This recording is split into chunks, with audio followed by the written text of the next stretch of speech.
Hi everyone, I'm Don Smith coming to you from the Channel 36 studios here in beautiful downtown Clark. And today we're here to talk to you about a very, very important subject. It's dyslexia and reading. And joining us in the TV 36 studios is Leana Malinowsky.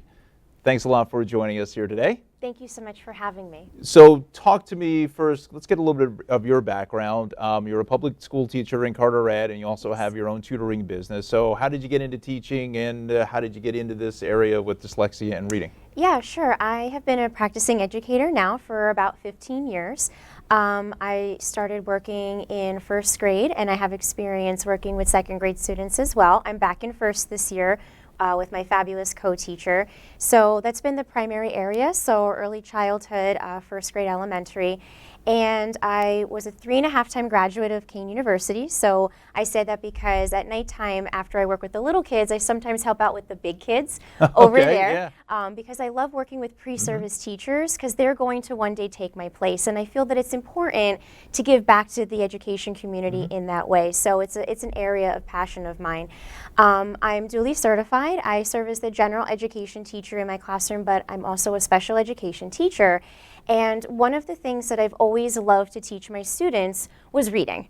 And I love teaching reading so much that I decided to go back again to Kean, like I mentioned, and I got certified as a reading specialist.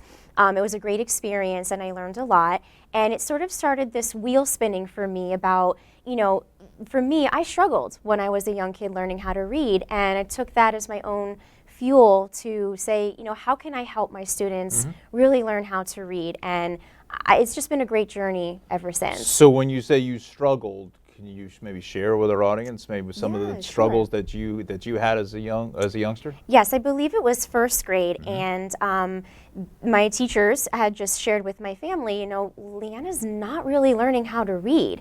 And my mother was saying, well, I feel like I know she can, but we just haven't sort of cracked the code yet. And she was absolutely right. Because there is a specific way that we learn how to read, and I just needed to sort of go through that process. And once it happened, I was reading within a few months, you know, on my own. And I just remember my dad taking me to the library in the summer, and I just couldn't get enough books in my hands after that. So I can relate to all of the young children out there trying to crack that code, because that was me at one point. Yeah, and you just had that catalyst to really just, once you got past that, then the ball started rolling. The ball started rolling, as they say. Yes. You know, again, I always find it interesting about how children learn. You know, I mean, I've watched my niece grow up, my two nephews, and you see younger children and how it's just amazing that they're able to pick up. First of all, just language itself, you know, just by listening to their parents or other family members, and how they end up being able to speak without actually being taught. You know, being an adult and you go back to try to learn a different language, or it's very difficult. But, you know, children, it just fascinates me how the brain works and how the mind works, that they're able to pick up on the different sounds, the phonetics, and the words of the people that they're listening to, and then actually be able to repeat them. And I find that just fascinating, just in general, just in the learning process of young children. And I think we forget that as we get older, right? So when we see our children, or for me, it's my students every day, it's a great reminder, you know, throughout. And that's one of the things I love about being a teacher. They keep me young in that sense. So you never forget all those beautiful moments where they have that click or that aha moment where they grasp something new. And we have that happen. Those magical moments happen every day. Yeah, so let's talk about reading. So reading is a natural process, that's what you say. So what does that mean? What does it mean that reading is the natural process? Actually, that's a myth that is out there. People think that we naturally learn how to read. We don't. We are hardwired to, like you said, learn how to speak. And for language, because people, as long as people have been around, have been speaking. But believe it or not, reading and letters and words have only been around for thousands of years, not since, you know, the beginning. And I think that because some people do pick up on it a little bit faster, it's taken for granted, that process that we actually have to experience, that we don't even know we are experiencing when we are learning how to read. So I think that myth needs to be debunked right away. And I think that that's like the first step, is kind of like when you acknowledge you have a problem, you can fix it, right? Sure. And if we just say, you know what, we know that reading's not natural, we can take the steps from there to help our students learn how to read better. So let me ask you this, because it just kind of came into my mind. So when you say reading, so when children are reading words on the page here, so these are our notes here, friends. So, Yes. so learning to read is a natural process. So when a child reads that, do you consider that reading, that they're reading the actual words, or it's the understanding of the word itself? Or what's the kind of the definition in your mind? It's both, Uh-huh. because we read to understand, and the goal of reading is to comprehend, and I think everybody agrees on that. The process, how to get to that point, has really been a struggle and has really led to some debates out there. In fact, there's something out there called the reading wars. And because we want our children to understand what they're reading, and that helps them, reading is sort of equivalent to freedom, because if you can read anything, you can read a book, you can read a ballot, you can read the grocery list, Sure. and things like that. That's your gateway to everything. And we're so eager for our youngsters to get there that we forget that it is a process. And that's where sort of the trouble comes in, when people are trying to figure out what is the best way to teach our kids how to read. But the truth of the matter is, there is a definite way that we can get our students to read, and it takes a little bit of time.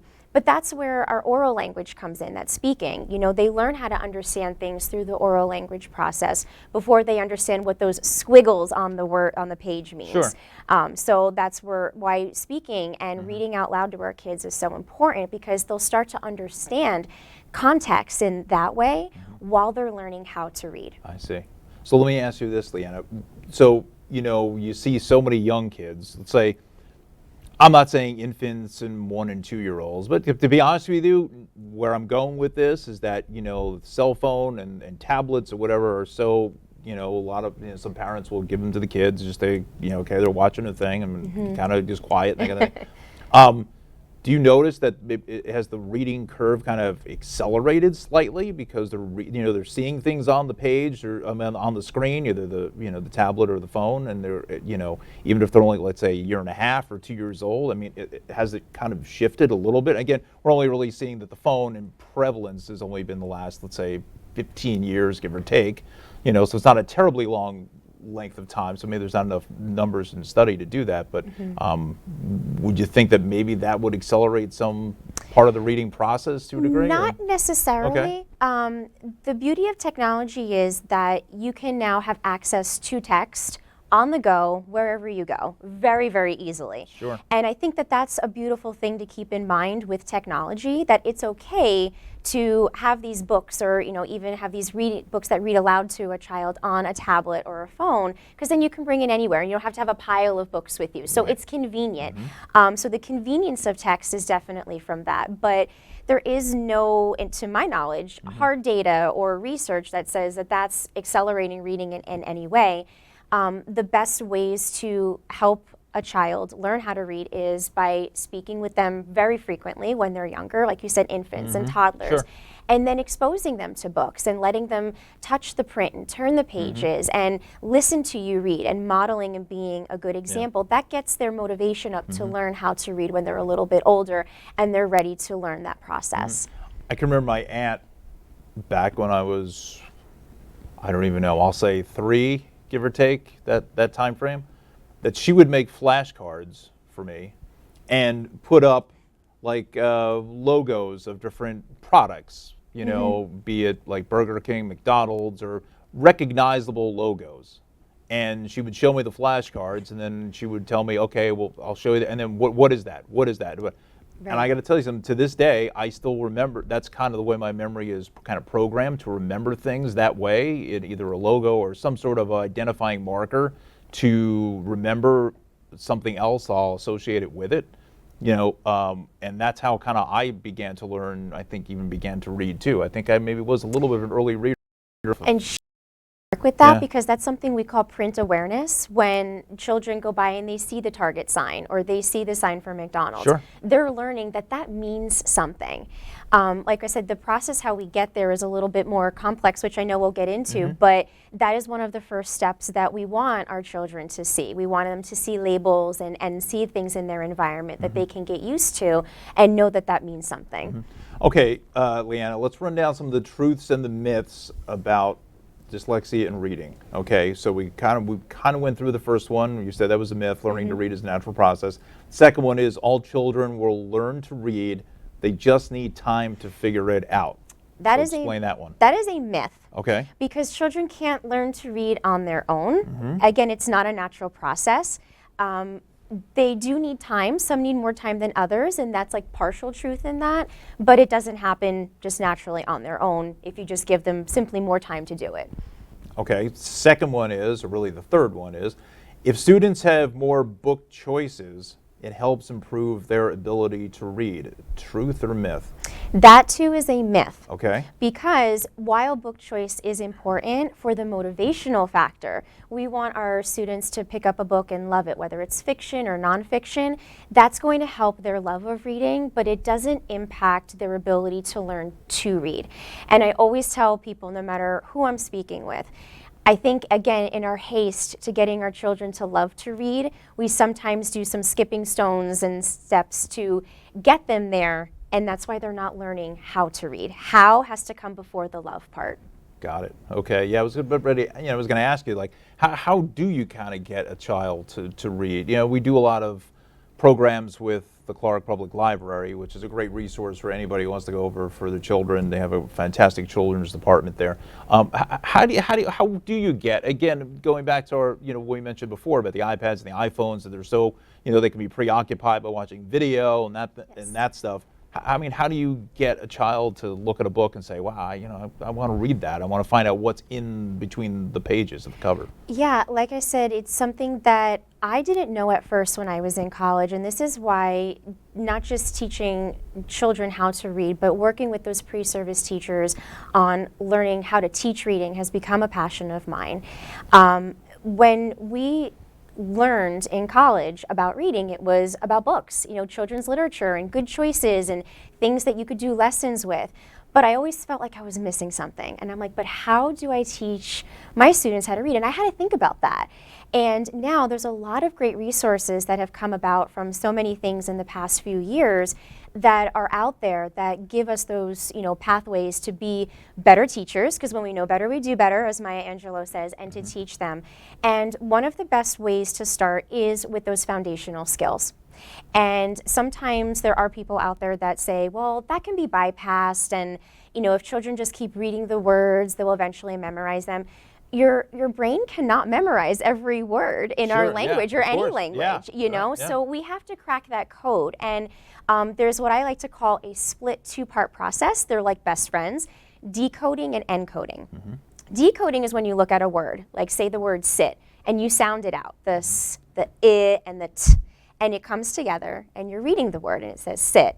And then encoding is your ability to spell it. So think of it almost more attached to writing, if that helps. And you can say, okay, the word is sit. What sounds do I hear? And you can write those sounds down, or you can recognize them. And all of that foundational work has to come first, especially in the early grades kindergarten, and especially grade 1. I should know, I'm a first grade teacher for now 6-7 years.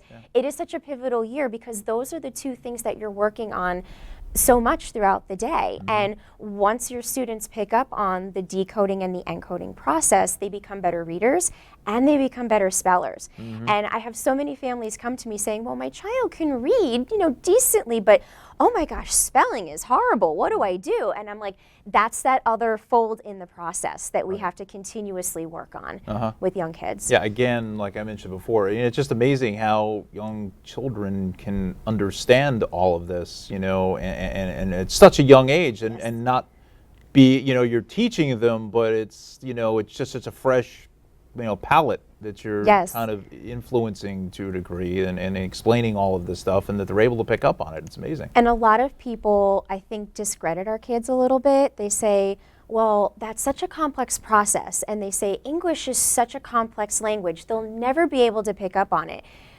You want to bet? That's what I say. You want Yeah. to bet? I work with these little ones every day, and they keep me young in that sense, and they keep me reminded of our rules. And believe it or not, I think it's around the high 80% of English is decodable. But we just haven't been taught the rules. And there's so many great resources out there where you can have access to this on the internet or in books that you can learn what these rules are. And once you know the rules, and even if you forget what the rules are, I was just working with a student the other day and I said, wait a minute, I forgot what that rule is, I'm gonna look it up. But you know it naturally after so many years because you've been applying it. Right. That's where we need to get our students. And some other people in essence say, well, that's boring to learn all of these rules. There's a lot of fun ways that you can sort of incorporate that using multi-sensory strategies where they can see it, they can touch it, songs, and using sand or manipulatives like chips to count out syllables, all that stuff. It makes it fun. So it's a way for them to learn and have fun. So the visual, kind of give us an example of that. So how would you visualize something, either a word or explain that to me? Yeah, sure. So one of the things that I work with my students is concept of word. So when we're thinking about words, I use different color counters, like say red counters. And when we're saying a word, to say the sounds in it, like again, I'll use the word sit, they push a counter forward as they're saying it, and they go s, it. Okay. And then they hear it, and then they know that there's 3 sounds in that word. I see. So Yeah. then that, whether it's red or yellow, that kind of commits that number 3 to their memory because they've now paired it with something visual, Okay. even just by hearing it without seeing the letters at Right. all. Even before you get to those squiggles on the page that you're like, what does that mean? They can see and they can hear the sounds in the word. Wow, that's fascinating.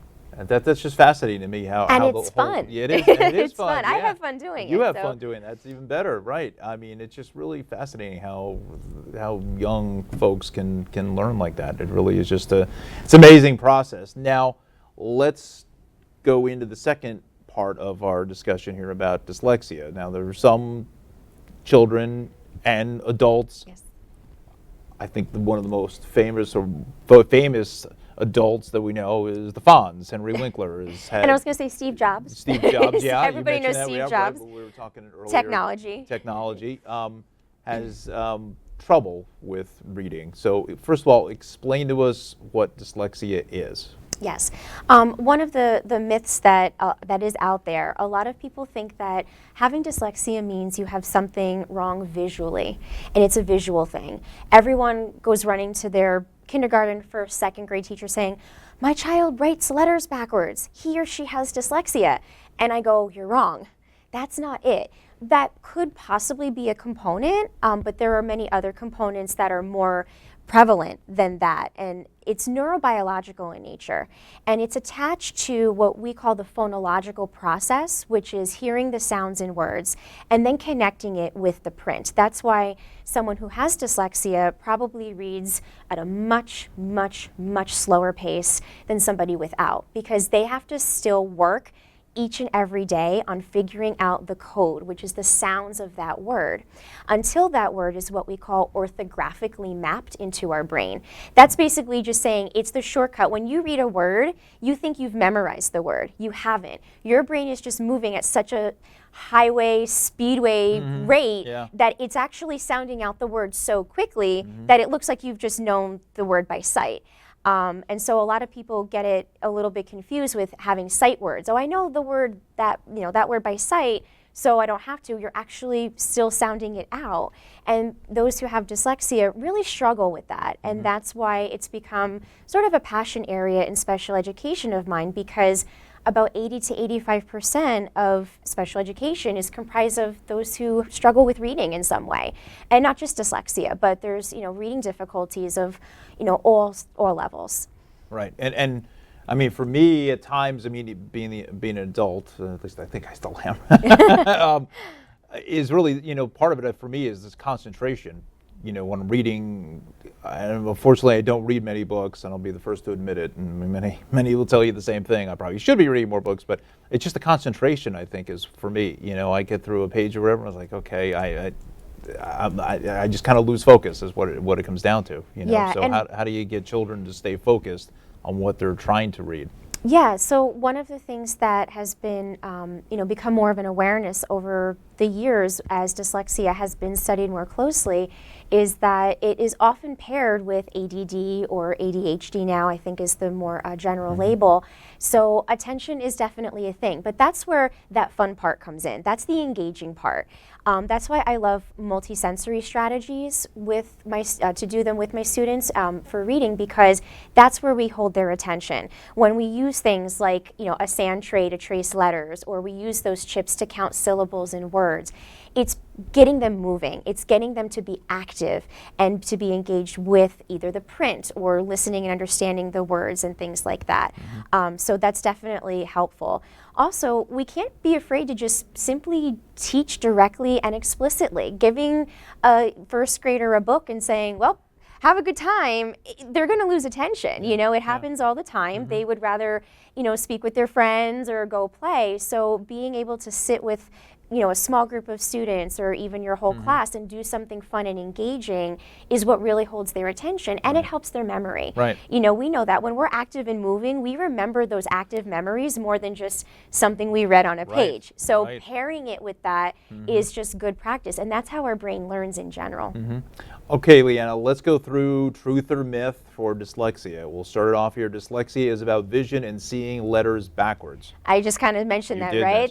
That is a myth, but that's one of the most popular things that's said out there. So the answer is no. The answer is no. Okay, so if a child was dyslexic, if it was diagnosed, is that the word? Is that the proper word, diagnosed? Or, yeah, you can say diagnosis of dyslexia. I want to make sure I sure. get that clear, that that's what the definition is called. If they were looking at our notes, our page, what would some see? As far as give us an example of what they would see on this page. Would they not see the letters in the right order, or is it? Yeah, there's definitely a range. It's like a spectrum. Yeah. So it's hard to say they would all see this because it's different. Every case is different. Every case is different. I had the pleasure at a wonderful conference I attended, I think it was last week, called Spotlight on Dyslexia. They did a dyslexia simulation. And I felt so overwhelmed by certain things because obviously I don't experience that. But I would like to say, if you're looking at print and you do have dyslexia, I would like to say it's your biggest panic moment. Like, it's your first speech in front of 100 people because you're looking at that word, you know that there's letters, you know it means something, and you struggle to get through it. And I think that that's the best general experience, or the best way to generalize it, because it is so different for everybody. But it causes panic. It causes panic, imagine, safe to say, for whether young or old. It's a difficulty, Yeah. and it causes a little bit of stress and anxiety. Yeah. So I can only imagine, Henry Winkler, what he went through early in his career, and probably maybe still has trouble today. I don't know, but actually having to get lines and memorizing scripts and being able to process all of that, that's fascinating that he's able to overcome this and has become an award-winning actor. As you mentioned, Steve Jobs. You also mentioned in our pre-show here some other high-profile names, if you want to run down a few of those that some may recognize. Yeah, definitely. If you're a fan of Pirates of the Caribbean, I did not know Orlando Bloom Really? Yeah, it was just surprising to me. And I'm saying to myself, maybe we're the ones that are doing this wrong, because I mean, these are brilliant actors, and people, and it's a known fact that many entrepreneurs do in fact have dyslexia to some capacity. So I wonder why that is. I'm wondering if, again, this would be thinking off the top of my head, I wonder if it's because they don't see or process what quote unquote normal individuals would process this paragraph, that they're kind of almost improving some of it because they're not quite sure what it is and they're coming close to it, but there's more of a creative process in their head. So it's more of the creative side of your mind is working kind of even overtime or even more on one side than the other. I would say yes, but no, I wouldn't say they're sort of being creative with what's on a page per se, but a lot of the actors and the entrepreneurs, I've had a great chance to look at some books and see some webinars and presentations about the fMRI brain studies and the areas of the brain that are activated during reading. It tends to sort of shift for those that have dyslexia. A different area of the brain lights up when they're attempting to read. And those that tend to be those really logical thinkers and the creative and have all of those other areas as a specialty, tend to struggle with reading. And that's why reading is kind of, at one point, a famous author, Sally Shaywitz, has, shared in her book that they were just saying dyslexia was almost just like the sudden inability to read. Like, you're brilliant and you can math and you can calculate and you can do all of these things. You're a great inventor, but then you can't read. Right. So it kind of came about in that way when they were saying otherwise normal people who have great talent just simply can't read. And then we've come a long way since then, but they are definitely using other areas of their brain in creative ways. Okay, so next, truth or myth. This is going to be dyslexia can be fixed completely. Myth. Myth, okay. Myth, believe it or not. So far we've got 4 or 5 Yes. myths. I haven't come across the truth yet. Well, we are telling you the truth, but as far as our list here is concerned. So yeah, the myth about that is if you have dyslexia, you will always have dyslexia. However, with good instruction from educators and from reading specialists, you can learn how to read. It's not maybe always going to be easy, and some people do learn to enjoy it, others do not. But the important thing is they learn how to read. And again, people have sort of put first the idea of getting children to love to read. And it's just one of those things that if you can read and you know how to, that's the most important thing. So it never goes away, but you learn different strategies to overcome the challenges that come with it. Okay, next one is dyslexia is extremely rare. It is not extremely rare, believe it or not. It's just one of those things that I like to call this like half truth, half myth. It's only rare because I think a lot of people aren't familiar with it, and it hasn't been something that's always been around and something that people talked about. There are educators, there are people, politicians, educators. There's so many people out there that either say, well, it's not real, or it's just something new, or it's just that sudden inability to read, and only really smart people like Steve Jobs have that.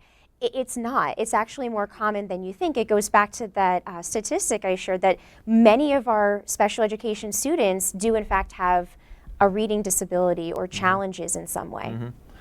I'm going to go ahead and read the stats here, if that's all right, because I think this is a very interesting set of verbiage here that is really fascinating to me. Okay. So we'll put this up on the screen as well. So I'm going to read this. It says about 13 to 14% of the school population nationwide has a handicapping condition that qualifies them for special education. Maybe you can kind of talk to that. We'll take it sentence by sentence because there's a lot to digest in this, but let's start with that one first. 13 to 14% of that school population qualifies them for special ed. Yeah, like I said, in my class, I work with students that have all different learning. I like to call them learning diversities because we're all learning. But students do qualify for either an IEP or a 504 report, which gets them accommodations and modifications to the curriculum, as well as any extra services like speech or occupational therapy, whatever they need to succeed. Current studies indicate that 1/2 of all the students who qualify for special education are classified as having a learning disability, 6 to 7%. That's interesting stat too. Yes, definitely. And that's usually the students that we see that are in public schools and in our gen ed classrooms, again, that just need those modifications and accommodations throughout the day. Now this next one is really interesting. About 85%, now you heard me right, 85% of those students have a primary learning disability in reading and language processing. And you could just probably stop the rest of the stats there because that's like the whole thing that we're talking about yeah. here today is that a lot of our students with learning disabilities primarily struggle in reading. And that's not to say that they can't struggle in science, in social studies, in math. But if you think about it, if you struggle in reading, you're going to struggle in every other subject. Because in math, you have to get through the word problem in order to understand it. Science, you have to read, even though it's more nonfiction text, it may just be more numbers and statistics based, especially in older grades. I mean, history, forget it, it's all reading. So if you're struggling in reading, reading is at the heart of everything. And, like I say, reading is the cornerstone to equity because once you crack that code and you can become a reader, you have access to the world around you. And I'm not dating myself in any way, shape, or form, but I do remember those commercials. Again, maybe it was my process that my aunt gave me about remembering things is the riff. Reading is fundamental, and Yes. and I think that goes right to the base. That's the foundation. It's all about reading and getting that down first. It is, for sure. Let's move on here. You have SOR, definition, a vast interdisciplinary body of scientifically based research about reading and issues related to reading and writing. So explain that to us now. Yes. So there has been a lot of, I don't want to even use the word buzzwords, but for lack of a better term, the term science of reading has become very popular, especially in the last few years. And it's not really new at all. It's like the definition says, it's a vast interdisciplinary body of scientifically based research that's been around for a while. And I think they should have put that in the definition. It's been here for a long time, but we've just recently been discovering that certain other ways and other programs and other methods that we've been using just simply haven't been working well. And the science of reading is sort of the research behind how the brain learns how to read. And that way we can figure out those best practices for our students. I think when I was first grade, now I've had glasses since first grade really, and I think that was part of my issue too, is that it was my vision. Like I couldn't, was having difficulty seeing because my eyes were, going quasi bad or whatever. They're still kind of like in that zone in some capacity now, but that also was one of the challenges that I had as far as trying to read and things like that, just because my eyesight wasn't that great at that point. That's just like adding fuel to your fire. Yeah. Sorry to say, that just makes it worse, because if you're having trouble seeing, what's in front of you, of course, if there's a text and it's small print, forget it. So, that can make you run the other direction for sure. Yes, running in different directions for, yes. God, I won't say how old, but for so long. So let's move on. Many strengths woven into skilled reading. So explain this. We'll put this on the screen as well that you have here. It's kind of a nice graphic. So kind of run this down for us. So when people ask me about reading, and like what is reading? Like we started off with what is reading? There's really actually, for my mathematicians out there, math is not really my thing, but it's a very simple equation, and that's why they named it the simple view of reading, because reading is decoding, what we talked about, understanding the sounds in our language. And it's the product of that and language comprehension. And that's where I think the divide has come with the reading wars, because people have sort of divided into these two camps. And I'm like, whoa, let's just back off and just do what best practices tell us, and let's just do the right thing. Decoding is understanding the print and understanding how to sound out words. The language comprehension component is understanding what you're reading, the vocabulary, the background knowledge, that content-rich part of it. And that's what makes reading, like we said. And you can't have one without the other. And when both are taught, both decoding and language comprehension are taught explicitly and systematically, and hopefully with a little bit of fun and engagement in there, you're going to create a successful reader, even if it takes some time for those that struggle. Hollis Scarborough created something very interesting called the reading rope to sort of break these strands down. And if you've ever seen a rope fray, that's exactly kind of what it looks like. Yes, that's what the diagram is. Yeah, it sort of shows all of the different components. We have the vocabulary, we have background knowledge, we have the phonological awareness, like we said, that concept of word, understanding that words are made up of syllables and sounds. That all comes together, and when it comes together, that's what creates reading.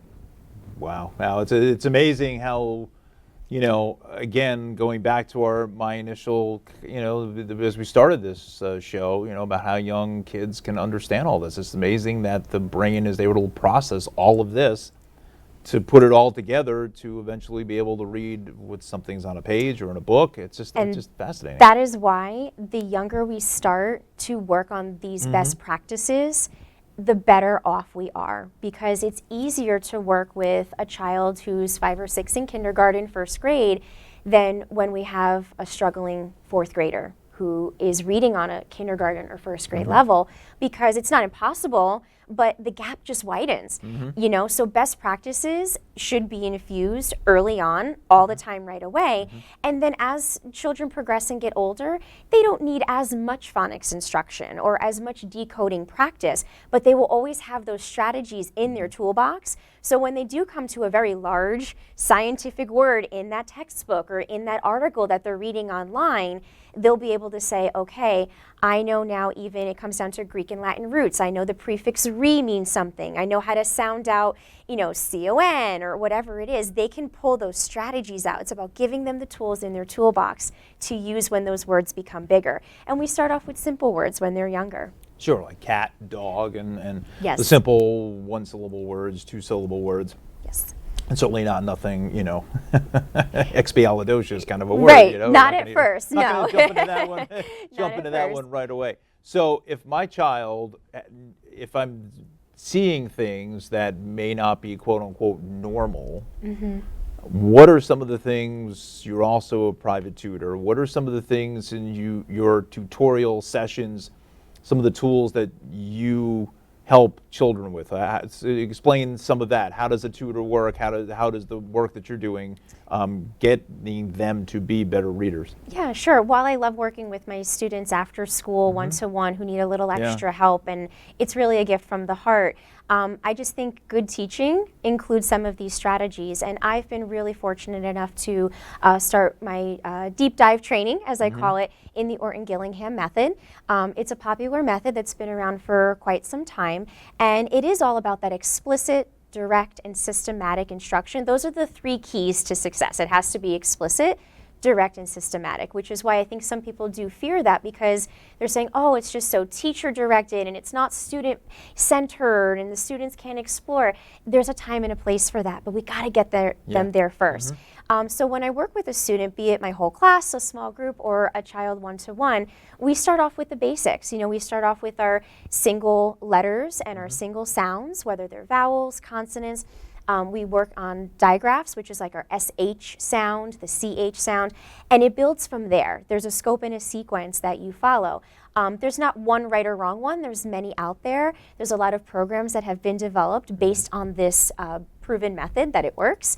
And we also make it fun. Like I said, we bring out the chips and we bring out the sand trays and we use different colored markers or crayons to underline different parts of words to make it stand out. So I like to think of it as a combination of having fun, but you're also learning things explicitly so you can have those good strategies with you. So the actual tutorial sessions for some, and again, every case is different, so I completely understand that. Is it, a couple times a week that someone would come to your, to your tutoring sessions, or is it, every day, or is it just depends on the level of where that child is? Though I love the word depends, because that's come up a lot today. It depends. In school, a lot of schools have intervention programs that are every day. Some students do it 3 times a week. This method, in my practice that for my classes that I've been learning, it is recommended to do it every day, because the more you practice something, right? The more you practice piano, the more you're going to master it. But I like to say, for me, at least minimum 2 times a week, because if you're following a scope and sequence, and if you're looking at that simple view of reading, you're not just focusing on the decoding part. With my students, we read small books together. We do vocabulary practice. I'm working with one student right now who's working on prefixes and suffixes, the ED, the ES.